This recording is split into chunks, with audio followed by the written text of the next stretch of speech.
오늘 본문은 금송아지 사건에 대한 이야기입니다. 금송아지 사건 하면 여러분들 너무나 잘 아는 이야기죠. 금송아지 사건 하면 우상숭배에 대한 이야기죠. 굉장히 부정적인 네거티브한 그런 사건이었습니다. 그런데 오늘 설교를 준비하면서 이 네거티브한 사건을 본문으로 정하면서 좀 고민이 있었습니다. 그런데 제 마음속에 우리 마음속에 언제든지 이러한 우상숭배의 죄악을 가질 수 있다는 것입니다. 그런 유혹, 그리고 그러한 것에 언제든지 우리가 끌려 우리의 그 신앙의 중심을 잃을 수 있다는 그런 묵상이 되었습니다. 그래서 오히려 이러한 사건들을 반면교사로 삼아서 우리가 다시 한번 우리 신앙을 점검하고 다시 한번 하나님의 그 주시는 선한 능력으로 재무장하는 시간 가졌으면 좋겠다라는 묵상을 하게 되었습니다. 그래서 우리 공동체가 지난 월요일 날 묵상한 이 내용을 가지고 여러분들과 함께 주의 선한 능력으로 더딥혀진 신앙 공동체에 대해서 함께 살펴보는 시간 갖도록 하겠습니다. 주의 선한 능력으로 더딥혀진 신앙의 유익, 어떤 유익이 있을까요? 첫 번째는 주의 선한 능력으로 더딥혀진 신앙은 문제 앞에서 세상의 대상을 찾지 않고 올바른 영적 대상을 찾는다는 것입니다. 시내산에 올라간 모세가 40일이 되어도 돌아오지 않습니다. 그러자 이스라엘 백성들은 불안해하면서 낙심합니다. 애굽에서부터 그들을 이끌어온 지도자입니다. 그런데 그 위대한 지도자가 갑자기 오지 않는 것입니다. 여러분 입장을 바꿔서 생각하면 굉장히 불안할 것입니다. 마치 가장이 어디 출장 가서 얘기도 없이 돌아오지 않는 경우, 그런 경우를 한번 생각을 해 보십시오. 얼마나 불안하겠습니까? 이 이스라엘 백성들은 지금 이 불안한 상태에서 아론에게 쫓아가서 지금 성화를 부리고 있습니다. 쫓아가서 아론에게 말하는 것이 바로 1절입니다. 우리 1절을 같이 한번 읽어보도록 하겠습니다. 백성이 시작. 백성이 모세가 산에서 내려옴이 더딤을 보고 모여 백성이 아론에게 이르러 말하되 일어나라, 우리를 위하여 우리를 인도할 신을 만들라. 이 모세 곧 우리를 애굽 땅에서 인도하여 낸 사람은 어찌 되었는지 알지 못함이니라. 아멘. 아무리 불안하고 초조한 상황일지라도 이스라엘 백성들이 선택한 것은 잘못된 선택이었습니다. 그들은 누굽니까? 바로 하나님이 선택한 하나님의 백성입니다. 그 애굽의 430년의 그 노예 생활에서, 그 고통에서 건져주신 민족입니다. 그런데 그 민족들이, 그 사람들이 바로 하나님을 이 순식간에 배신하는 그러한 장면입니다. 홍해의 기적, 애굽에서 나온 지 얼마 되지도 않았습니다. 10년, 20년, 30년이면 말을 안 합니다. 바로 며칠밖에 되지 않은 그런 상황 속에서 지금 이렇게 우상을 만들어 달라고 그렇게 보채고 한순간에 바뀐 것입니다. 정말 우리가 이해하기 힘든 어처구니 없는 사건이었습니다. 그런데 4절에 보니까 아론이 또 그의 맞장구를 칩니다. 아무리 백성들이 그렇게 잘못된 선택을 해서 우기고 그렇게 성화를 부린다고 해도 영적인 지도자는 그 부분을 잘 중심을 잡고 있어야 하는데 아론조차 거기에 흔들립니다. 그러면서 4절에 보니까 아론이 그들의 손에서 금고리를 받아 부어서 조각칼로 새겨 송아지 형상을 만드니 그들이 말하되 이스라엘아, 이는 너희를 애굽 땅에서 인도하여 낸 너희의 신이로다 하는지라. 아론이 변명할 여지가 없습니다. 본인 스스로 금을 가져오라고 이야기를 하고 그 금을 녹여서 본인이 직접 조각칼로 우상을 만든 것입니다. 그러니까 백성들이 더 난립니다. 백성들이 말하는 거죠. 이스라엘아, 이는 너희를 애굽 땅에서 인도하여 낸 너희의 신이로다. 그 송아지가 애굽 땅에서 그들을 인도해 냈다고 고백하는 것입니다. 아니, 좀 전에 말씀드렸듯이 그들이 애굽에서 나온 지 오래되지도 않았어요. 얼마 되지도 않았어요. 하나님의 그 크신 권능을 경험한 지도 며칠 되지도 않았는데 그 순간에 이렇게 확 바뀌어버린 것입니다. 우리가 초조하고 불안하고 큰 문제 앞에 그렇게 닥쳤을 때 우리가 정말 정신을 차려야 됩니다. 우리가 믿지 않는 사람이라면 당연히 세상에 어떤 대상, 어떤 우상을 찾을 것입니다. 그러나 우리가 하나님의 자녀라면, 하나님의 백성이라면 바로 우리가 문제 앞에서 초조하고 불안하고 염려할 때 우리가 찾는 대상은 달라야 한다는 것입니다. 우리가 찾는 대상은 세상의 대상이 아니라 바로 올바른 영적 대상이어야 한다는 것입니다. 인생을 살면서 누구나 다 불안과 염려가 밀려올 때가 너무나 많습니다. 항상 문제가 올 때 어떻습니까? 가끔씩 문제가 하나씩 옵니까? 띄엄띄엄? 아닙니다. 이 문제들은 얘네들은 줄줄이 사탕입니다. 꼭 연이어서 다녀요. 하나 문제를 해결하면 또 다른 문제가 해결되고, 이것만 해결하면 어찌 좀 숨을 쉴만한데 라고 하면 곧이어서 또 다른 문제가 옵니다. 이것이 어찌 보면 우리 인생의 모습입니다. 그렇기 때문에 우리 안에 하나님을 믿든 믿지 않든 모든 사람에게는 이 불안과 염려가 끊이질 않는 것입니다. 중요한 것은 바로 반응에 있는 것입니다. 누구에게나 모든 사람에게 비가 내리면 그리스도인이나 믿지 않는 사람들이나 똑같이 비를 맞는 것처럼, 햇볕이 찌면 모든 사람에게, 선한 사람이나 악한 사람이나 모든 사람에게 햇빛이 쬐지는 것처럼 우리 모든 사람들의, 이 땅의 모든 사람들에게는 어떠한 문제들이 피할 수 없는 그런 상황이라는 것입니다. 그렇다면 뭐가 달라야 하겠습니까? 그 다음 반응이 달라야 하는 것입니다. 믿는 사람과 믿지 않는 사람의 그 차이는 문제가 있느냐 없느냐가 문제가 아니라, 문제가 왔을 때 내가 어떤 반응을 하느냐, 바로 그 반응이 다르다라는 것입니다. 이스라엘 백성들은 그 반응을 잘 했어야 하는 것입니다. 그들은 하나님의 그 권능과 그 은혜를 잊어버리고 바로 세상의 우상을 찾았습니다. 그러나 우리는 그것이 잘못됐다는 것을 압니다. 하나님의 백성들은 문제 앞에서 불안하고 초조할 때, 오히려 그럴 때일수록 더 하나님을 찾아야 되는 것입니다. 마음의 불안과 염려, 낙심과 절망이 가득합니까? 그렇다면 세상의 방법이 아닌 하나님 앞으로 나와야 하는 것입니다. 때로는 우리가 기도 응답이 늦어서 더 초조하고 불안할 때가 있습니다. 그런데 초조할수록 악수를 써서는 안 되는 것입니다. 초조할수록 믿음으로 인내하셔야 하는 것입니다. 그러면 우리를 사랑하시는 주님께서, 우리의 모든 것을 아시는 주님께서, 우리의 형편을 아시는 주님께서 바로 우리를 그 고난과 문제에서 건져 주시는 것입니다. 어떤 힘든 상황에서도 우리 인생의 주인 되시는 예수님께 소망을 두면 그분의 그 선한 능력이 우리에게 더딥혀지는 것입니다. 그러면 우리 안에 불안과 낙심을 얼마든지 극복할 수 있는 것입니다. 세상에서 주는 평안, 세상에서 주는 해결책 잠깐입니다. 여러분의 문제와 해결책을 한번 뒤돌아보십시오. 대부분의 문제들은 세상에 그 해결책을 썼을 때 잠깐 동안 행복하고 잠깐 동안 기쁩니다. 잠깐 동안 평안합니다. 길지 않습니다.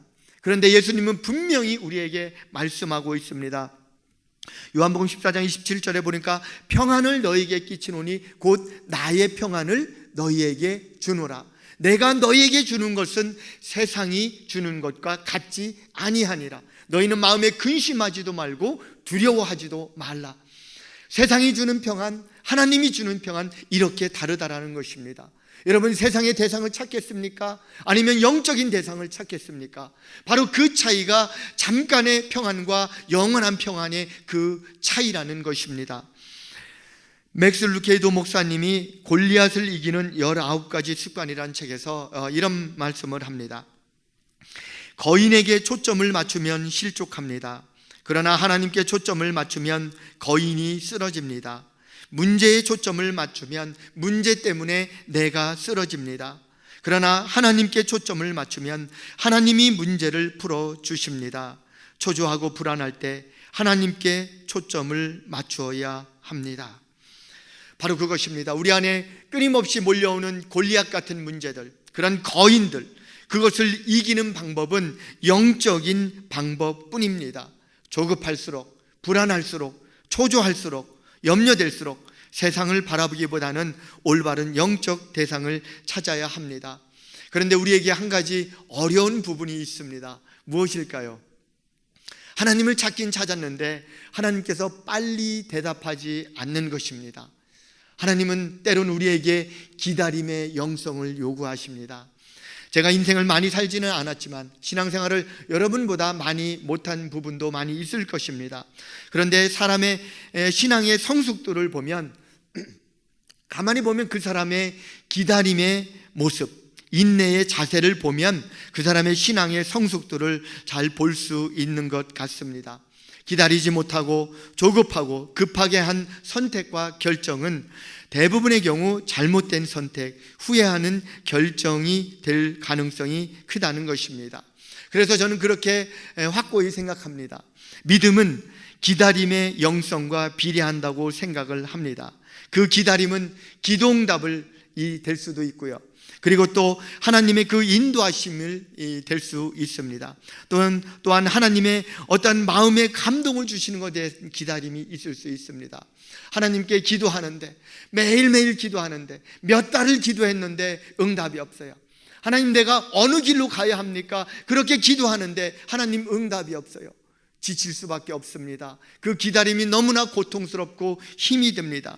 그래도 하나님은 우리를 잘 아시고 우리에게 문제를 주신 분입니다. 문제를 주시고 우리에게 그 문제를 통해서 단련되기를 원하시는 거예요.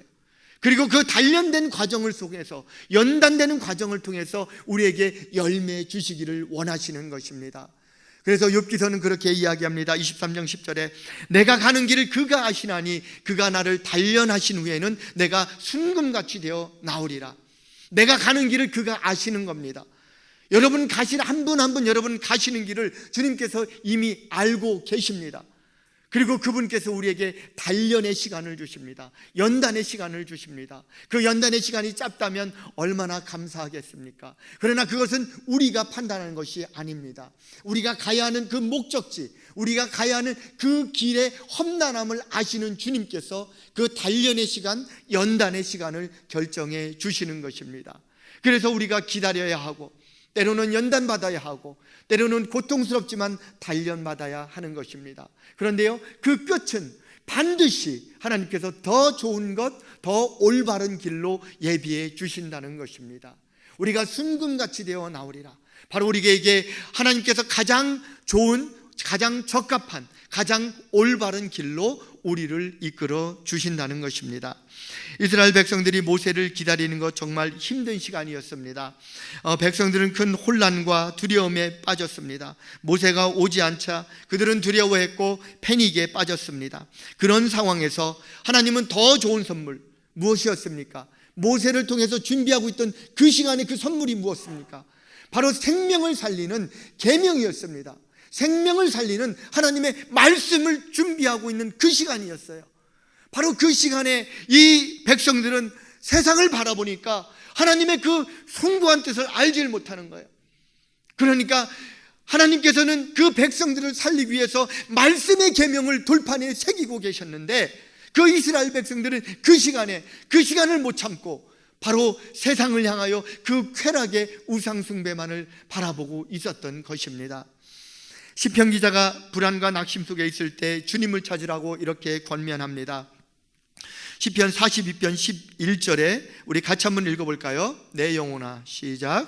내 영혼아, 내가 어찌하여 낙심하며 어찌하여 내 속에서 불안해하는가? 너는 하나님께 소망을 두라. 나는 그가 나타나 도우심으로 말미암아 내 하나님을 여전히 찬송하리로다. 내 영혼아, 네가 어찌하여 낙심하는가? 어찌하여 내 속에서 불안해하는가?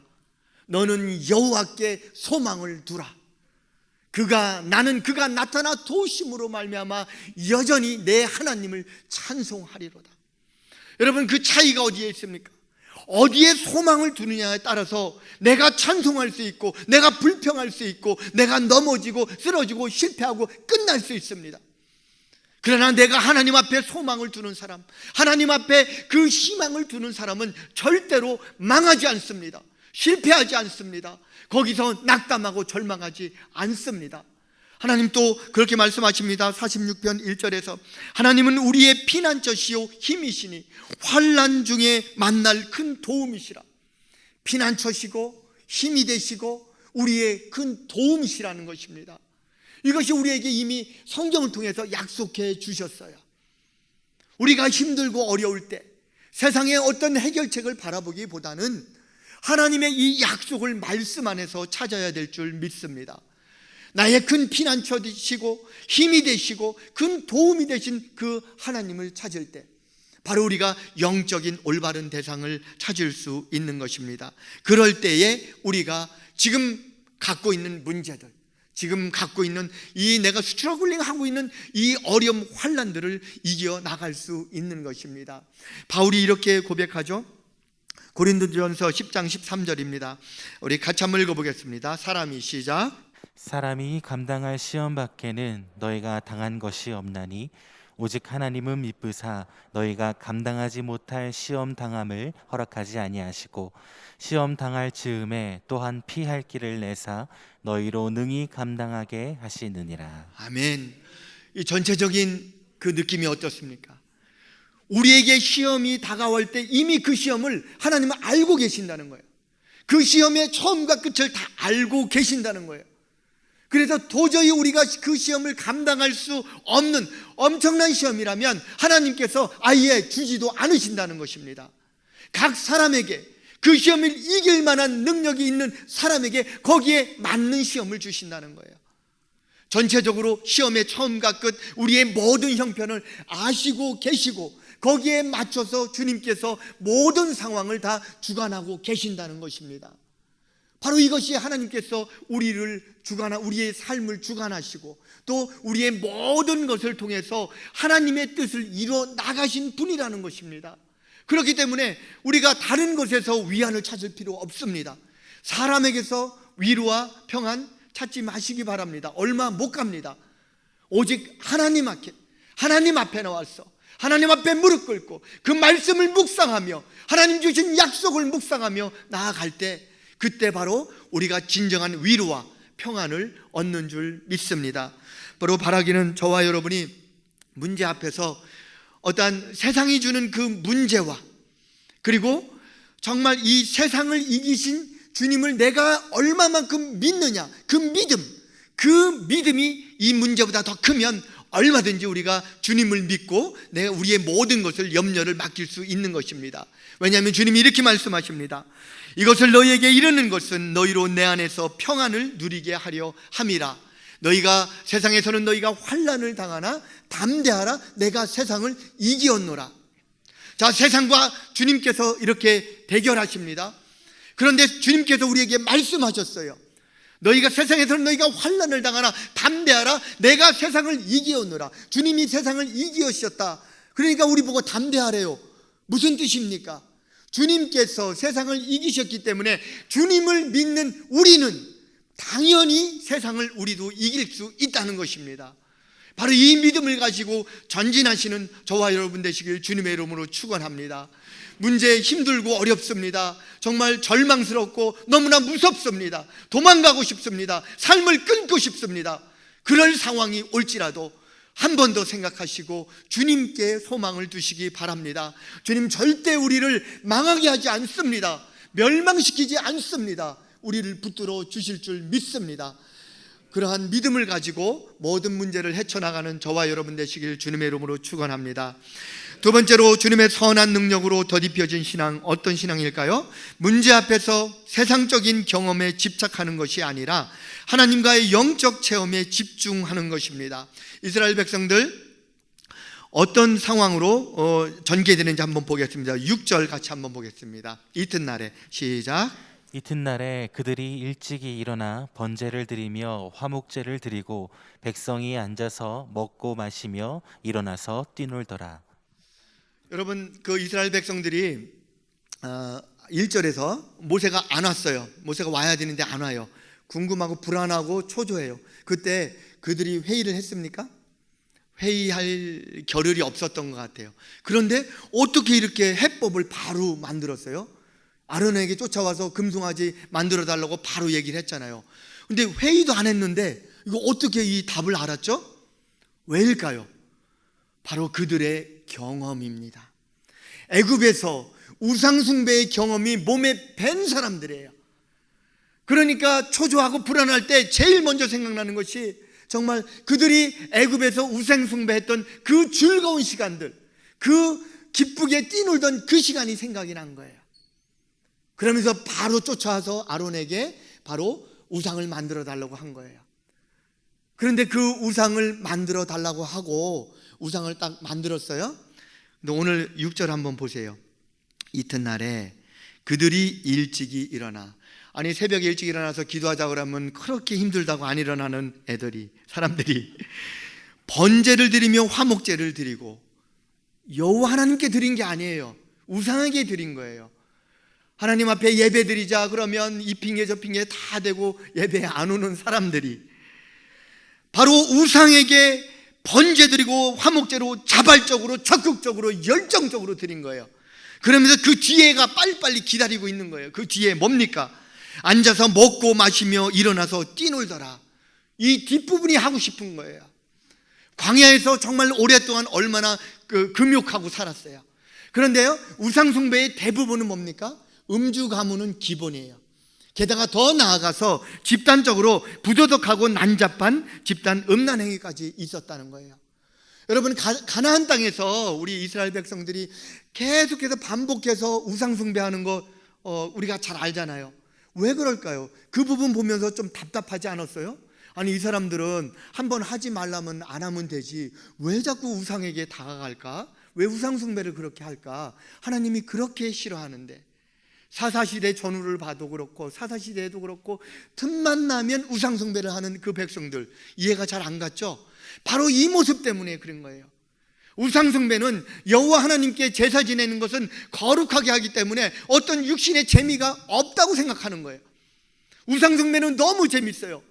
먹고 마시고 즐기고 이러한 음란한 짓까지 마음껏 하는 거예요. 정당화되는 거예요.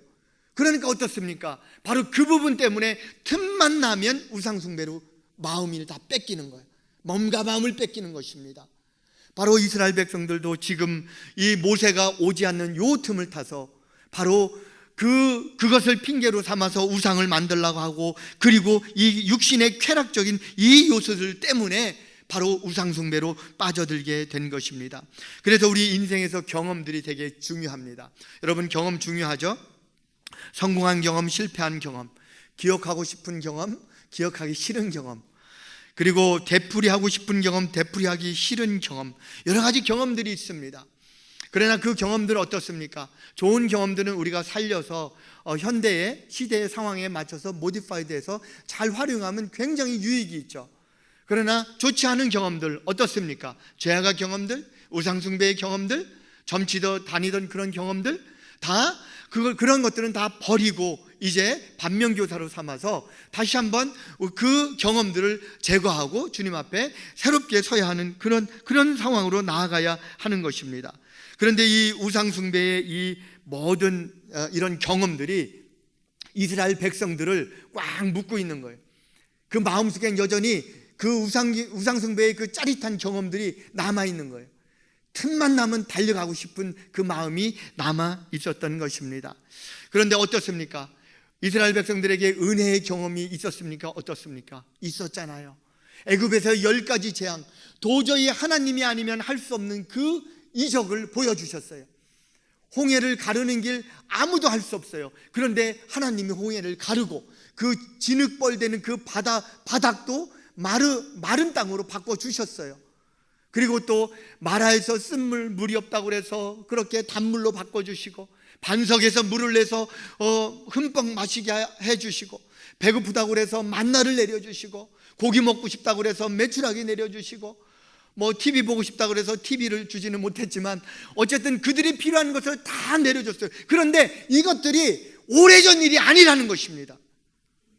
바로 며칠 전 일이라는 거예요.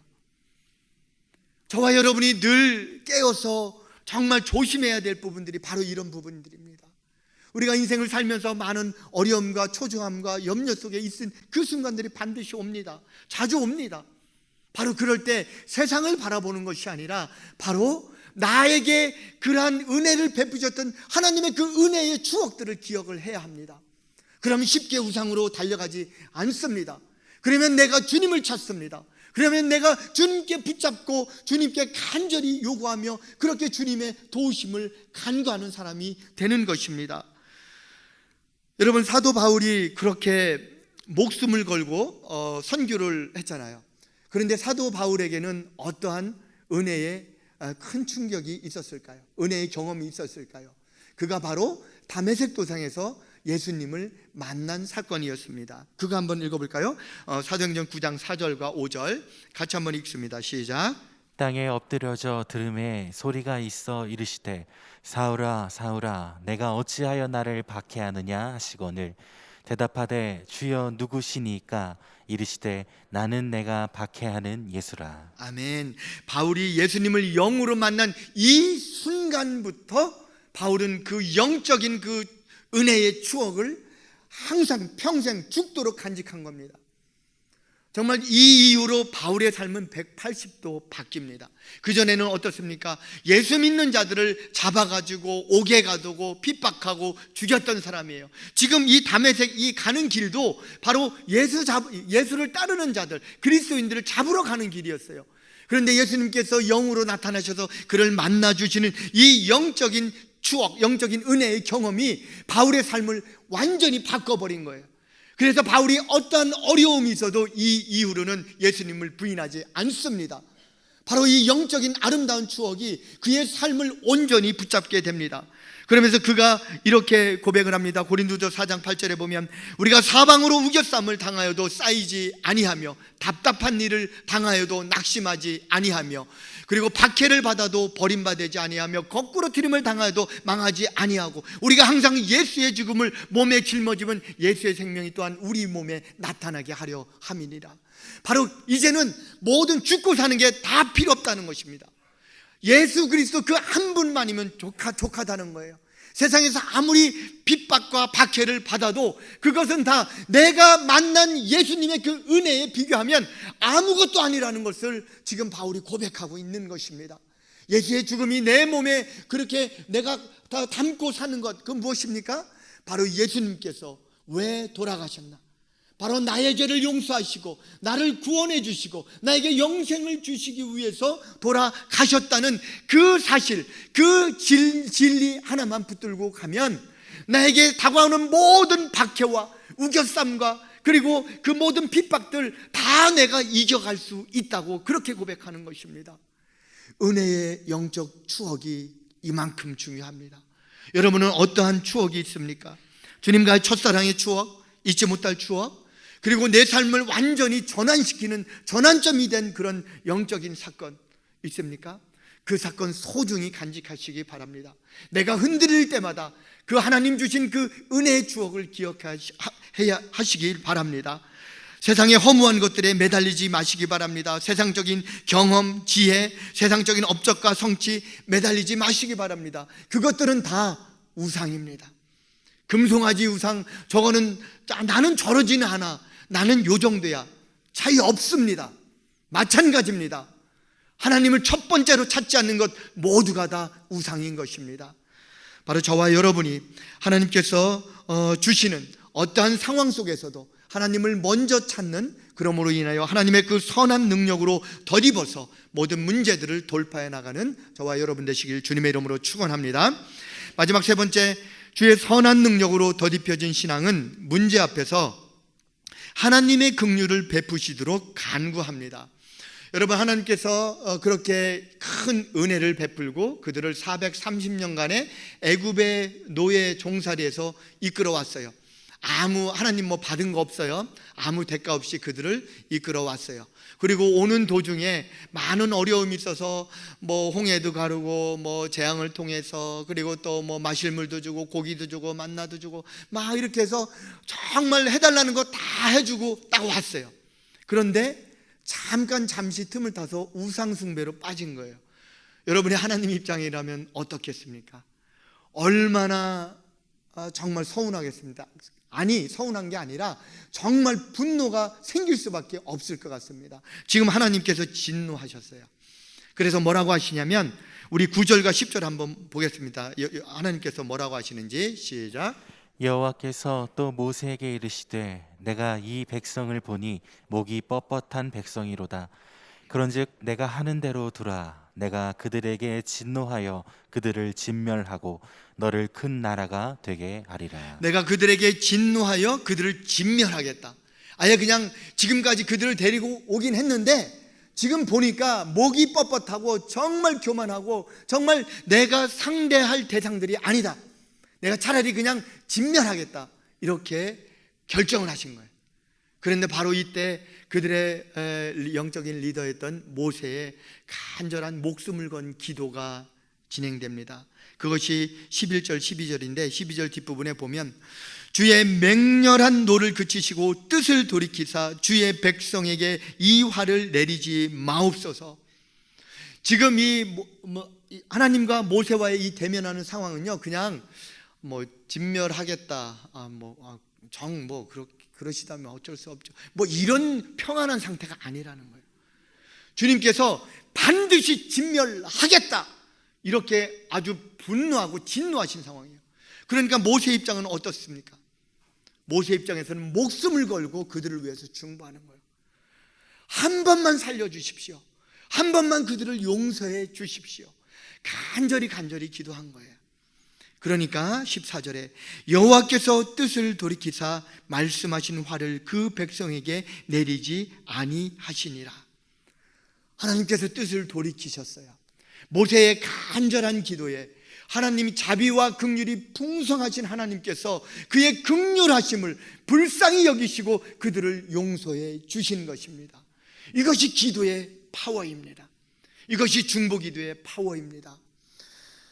여러분, 우리가 이 부분을 보면서 그냥 하나님께서 그냥 하나님께서는 벌 줄 권리도 있고 용서할 힘도 있으시니까 그렇게 했겠다, 이렇게 생각하시지만 사실 이 200만 명의 이스라엘 백성들이 이뻐서 용서한 것이 절대 아닙니다. 바로 한 사람, 모세 한 사람의 간절한 기도 때문에 바로 200만 명이 살아난 것입니다. 저와 여러분이 가정이 있습니다. 일터가 있고 교회가 있고 나라와 민족이 있습니다. 여러분 몇 명이 기도해야, 여러분 몇 명이 하나님 앞에 올바로 서야 바로 우리 내가 속한 공동체가 구원을 받고 올바로 그렇게 유지가 될 수 있을까요? 우리는 자꾸 몇 명, 몇 퍼센트 이걸 많이 따집니다. 그러나 하나님에게는 그렇지 않아요. 정말 목숨을 걸고 기도하는 사람 한 사람만 있으면 그 가정 살아납니다. 그 교회 살아납니다. 그 일터 살아납니다. 나라와 민족도 우리가 5천만 명이지만 거기서 얼마만큼 간절히 목숨 걸고 기도하는 사람이 있느냐에 따라서 그 나라의 흥망성쇠를 좌우하게 된다는 것입니다. 바로 이것이 중보기도의 파워예요. 여러분 목장에서 정말 기도하고 목원을 위해서 기도하고 너무나 애쓰고 그러지 않아요? 마을에서 그렇게 애써주시고, 그리고 교회 공동체에서 그렇게 애써주십니다. 우리의 기도 다 주님이 들으시는 거예요. 내가 간절히 기도할 때 기도하는 사람의 숫자가 중요한 게 아니에요. 얼마만큼 간절히 기도하느냐에 따라서 하나님께서 그 기도에 들으시고 마음을 바꾸시는 거예요. 뜻을 바꾸시고 긍휼을 베풀어 주심을 믿으시기 바랍니다. 우리가 그 중보기도의 그 파워를 가지고 나아가야 하는 것입니다. 기도는 생명줄입니다. 절망의 늪, 고난의 늪, 중독의 늪, 질병의 늪, 그리고 재정의 늪, 어떤 늪에서도 건져주시는 생명줄이라는 것입니다. 그래서 성경의 많은 부분에서 주님께서 우리에게 요구하고 있습니다.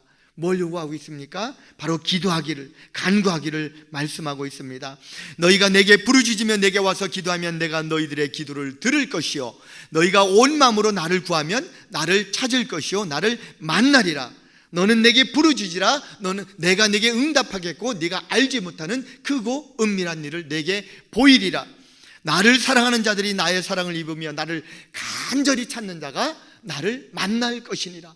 성경의 많은 부분에서 간절히 간구하면 내가 너희를 만나 줄 거라고 약속해 주셨다는 거예요.